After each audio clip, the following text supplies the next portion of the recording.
Hey guys, it's Tonya from Star for Brooklyn. So this is another short little clip to just talk about how to not get the coronavirus. So this is basically sort of the 101s in terms of prevention. Hopefully most people have heard this, but I just want to do it again, and we're going to also do this particular clip in other languages to make sure that everybody is getting this information. So what's the first thing that we should be doing? The best way to minimize the spread of this virus is washing your hands. You need to wash your hands with soap and water. And if you're coming in from outside, you really need to give it a full 20 seconds. I know that people are perhaps maybe inside and maybe, washing their hands multiple times during the day and might not want to do a full 20 minutes. That's fine. Wash your hands as much as you can during the day, but when you leave your house and come back in, you need to be doing a full 20 minutes with soap and water.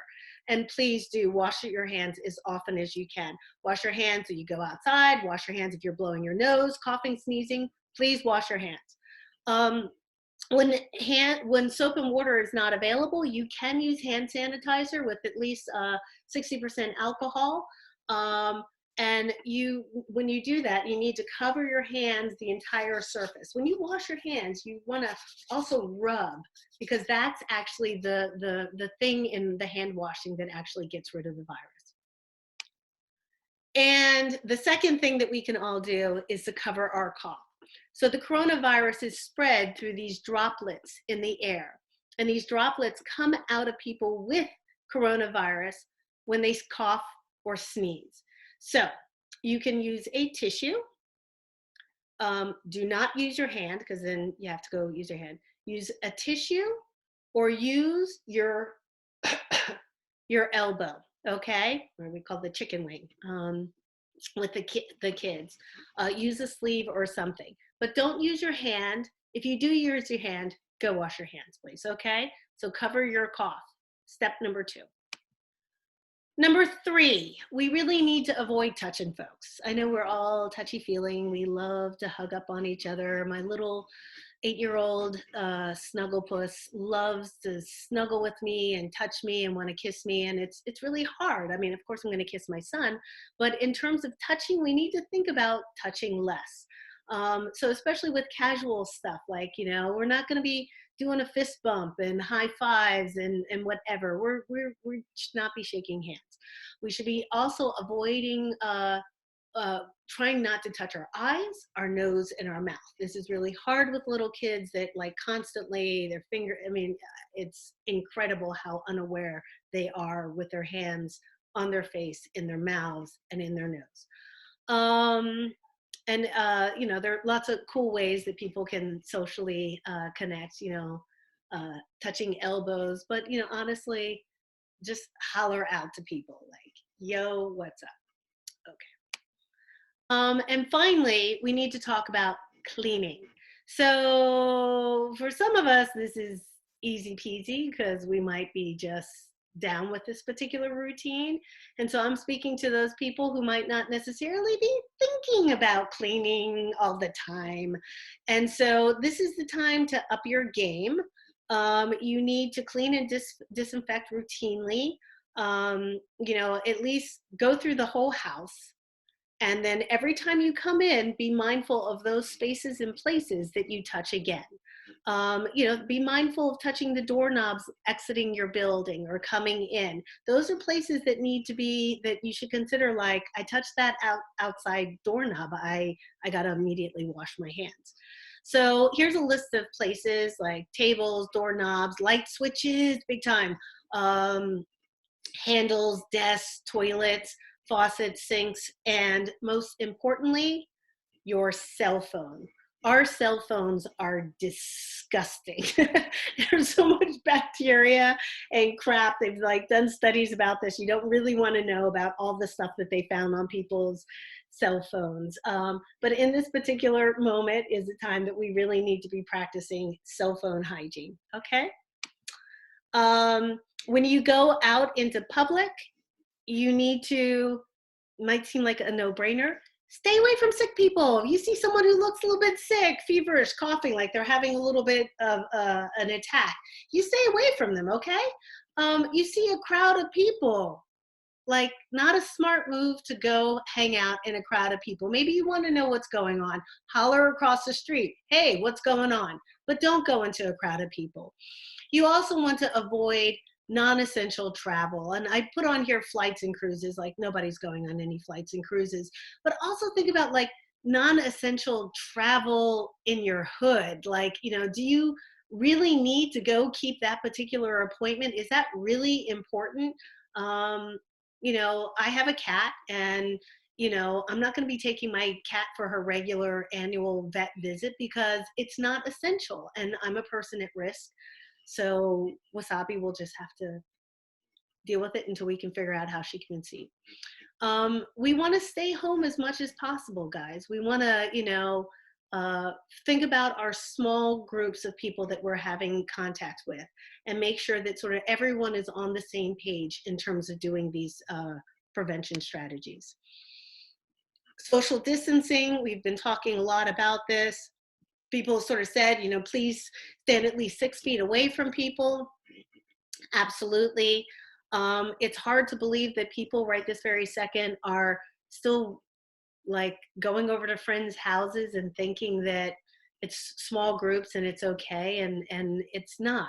We need to figure out what that small group's going to be, and we keep that small group protected, and everyone's got to be on the same page. If you live by yourself, this is a time that you need to think about using communication to stay connected with people. Okay. And this should be a no-brainer. The MTA is a necessary service in New York City. People have to, it's going to continue to run. I don't think it will be closing down. Maybe there'll be some hours that are sort of limited. But, when you're out in these public spaces, and some of us have to, some of us live in high rises that we can't avoid touching elevator buttons and door handles and handrails and so forth. We got to be really mindful about when we touch those public things, that we don't put our hands near our mouth, nose, or eyes, that we wait until we can get somewhere to use hand sanitizer or wash our hands. Try to use your sleeve. Try to carry something to be able to, open doors and wash your hands. Absolutely. How to protect others if sick. So if you are sick, our recommendation is you stay home. Again, 80% of the people who get this virus are going to have mild to moderate symptoms. So it doesn't matter if you have a test or not saying you have COVID-19. You're sick.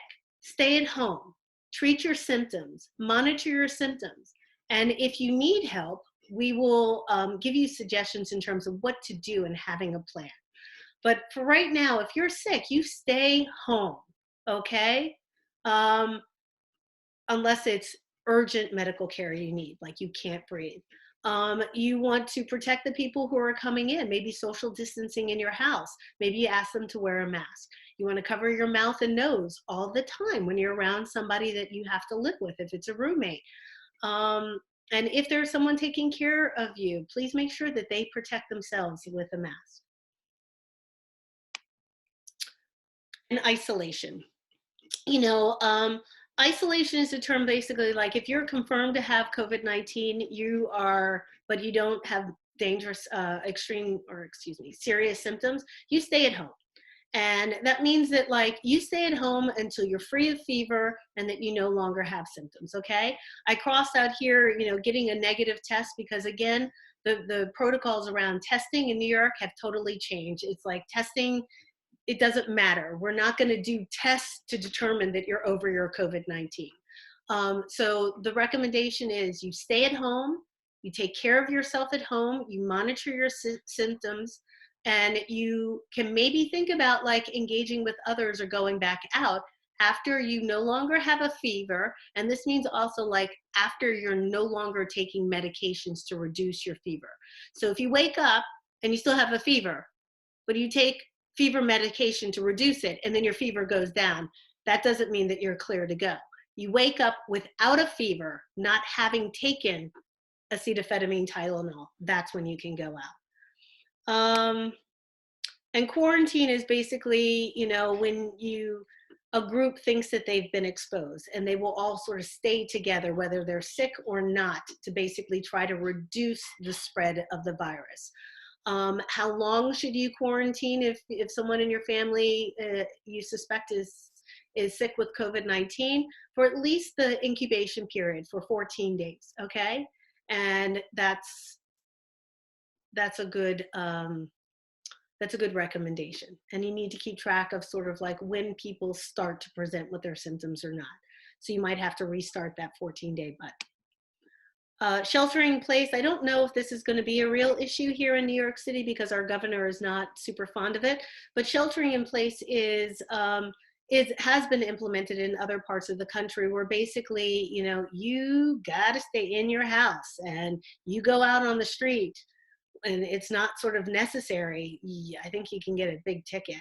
So, and this is very serious. And so if you're in a place that is implemented a sheltering in place mandate, you need to follow that. So this is, again, let me move my picture up here, our New York City coronavirus hotline. That's 1-888-364-3065. That's 1-888-364-3065. And, Star for Brooklyn was just a TV show to promote health and well-being in our community. We started this a year ago, and we basically were already up and running to be able to try to disseminate information. So with this coronavirus pandemic, we at the Star program, the Star Clinic at SUNY Downstate Medical Center, we are trying to use this platform to try to reach as many people as possible to give not only sort of health-related advice, but also just mental health strategies, how to cope with your kids home from school, etc. Because this is new to all of us, and we want to try to help our community stay healthy and safe. Thank you, guys. Bye-bye now.